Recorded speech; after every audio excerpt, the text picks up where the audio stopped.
নমস্কার, বেলগুড়া lifeline welfare সোসাইটির পক্ষ থেকে আবার চলে আসলাম একটি নতুন বাচ্চা রাহুল চক্রবর্তীর কাছে। তার বাবার সাথে সরাসরি এখন কথা বলে নিচ্ছি। চলুন, তাদের বাড়িতে এসেছি।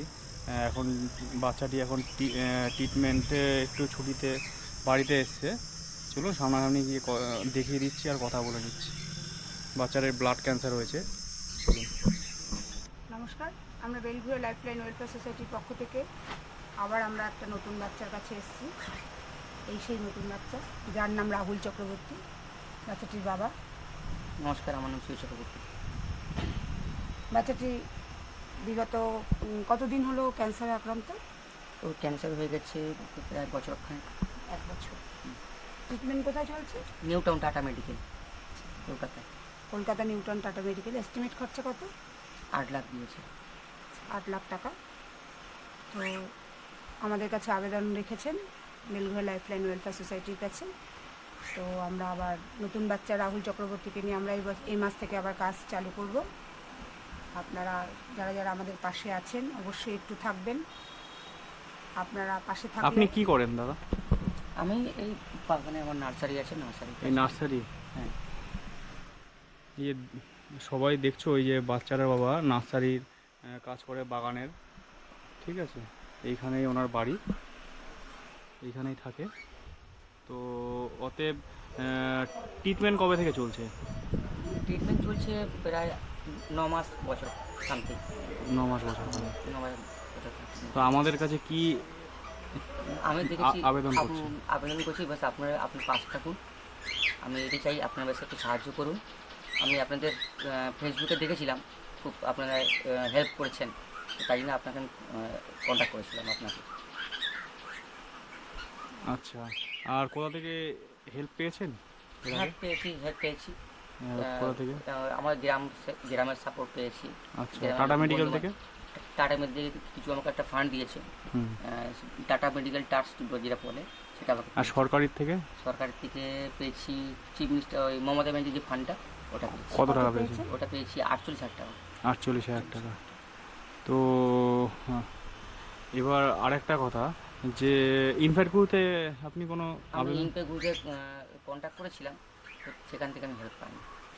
আচ্ছা, ওইখান থেকে কী বলছে একটু? ওখান থেকে বলছে ওরা আমাদের ডকুমেন্টস সব নিল, নেওয়ার পরে ওরা বলছে আপনি এদিকে ওদিকে দেন, ওদিকে মানে অন্য জায়গায় আপনি হোয়াটসঅ্যাপে। এবার আমার তো বেশি বন্ধু বান্ধব নেই, আমি কর্মসূত্রে এখানে কাজ করি। জানাশোনা থাকলে তাহলে আমি সাহায্য পেতাম, অত আমার জানাশোনা নেই। তো ওরা আমাকে বলছে, ওরা আমাকেই ইয়ে করছে, তুমি এদিকে ওদিকে পাঠাও, ওদিকে যাও। তাহলে আমি সেই দিকে সাথে কন্ট্যাক্ট করে আমি বন্ধ করে দিয়েছি। আমি হেল্প পাইনি ওদের কাছ থেকে। আচ্ছা, 1 টাকাও হেল্প পাইনি? না, আমি 1 টাকাও হেল্প পাইনি। ধন্যবাদ আমাদের সাথে যোগাযোগ করার জন্য। আর টাটা মেডিকেল থেকে কতটা ফেসিলিটি পেয়েছেন একটু বলতে পারবেন? টাটা মেডিকেল থেকেই ভালো ফ্যাসিলিটি পেয়েছি। না থাকারটা পেয়েছেন তো? হ্যাঁ, আমি থাকা খাওয়াটা এখনো থাকছেন তো? হ্যাঁ, এখন থাকছি ওখানে। গেলে হয়তো যেদিন এখন ছুটিতে কয়দিনের জন্য? কটা কেমো আছে বাকি? এখনো মনে হচ্ছে 6টা কেমো বাকি আছে। 6টা কেমো বাকি আছে। কটা কেমো হয়েছে? 4টে কেমো হয়েছে। 4টে কেমো হয়েছে। ধন্যবাদ। চলুন, সবাইকে বলছি এই বাচ্চাটির পাশে এসে একটু দাঁড়ান, সহযোগিতা করবেন আপনারা সবাই। আপনারা একটু পাশে থাকবেন, এটাই আপনাদেরকে। আর পাবলিকের উদ্দেশ্যে কি বলছেন? আপনারা পাশে থাকবেন। অনেকে তো অনেক রকম কথা বলে, আপনাকে নাকি সাজিয়ে গুছিয়ে আমরা বসিয়েছি। না, এটা ফেক।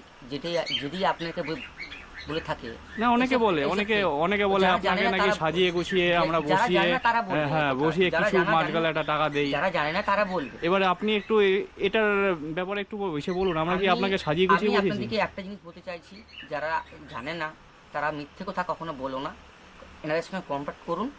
নাহলে আপনার সাথে কন্ট্যাক্ট করে টাটা মেডিকেলে আমার সঙ্গে কন্ট্যাক্ট করুন। আমি এনাদের নম্বর দিচ্ছি, করেছি, মানে সব কিছু যোগাযোগ করে দিচ্ছি। কিন্তু এনারা এইসব ফালতু কাজ করে না। আর যারা বলে ফালতু কাজ করছে, ওটা মিথ্যে কথা। আচ্ছা, ওটা মিথ্যে কথা। আপনার সাথে কন্ট্যাক্ট করতে গেলে আপনার লোকেশনটা বলুন। আমার লোকেশন আমাদের থানা দাসপুর, গ্রাম গোপীগঞ্জ, উত্তরবার, তাই তো? হ্যাঁ, উত্তরবার। ঠিক আছে, ধন্যবাদ। তোমার নামটা একটু বলো। বাবু বলে দাও। কেন বলবে না? বাবু বলে দাও, একটুখানি বলে দাও তোমার নামটা। বলে দাও। তোমার নাম কি বলে দাও? তোমার নাম বলে দাও। আপনার ছেলের নামটা বলুন। আমার ছেলের নাম রাহুল চক্রবর্তী। আর আপনার নামটা? আমার নাম সুজয় চক্রবর্তী। আচ্ছা, যাক, আপনারা সবাই দেখলেন আমাদের নতুন বাচ্চা এবং তার বাবার সাথে আপনাদের সবার পরিচয় হলো। আমরা আবার ট্রেনে বাসে কালেকশানে নেমে যাব, আপনাদেরকে আবার আমরা বিরক্ত করব। আপনারা আমাদের পাশে থাকবেন। এই বিরক্তর মাঝখানে একটি ছোট্ট শিশুর মুখে আবার আমরা আপনাদের সহযোগিতাকে পাশে পেয়ে আমরা ওর মুখে হাসি ফোটাতে পারবো। শুধু ওর মুখে নয়, ওর মুখে, ওর পরিবারের মুখে আপনাদের সহযোগিতা পেয়ে আমরা হাসি ফোটাতে পারবো। আপনারা পাশে আছেন, পাশে থাকবেন, এই আশা করে আমরা এগিয়ে যাচ্ছি, এগিয়ে যাব। নমস্কার।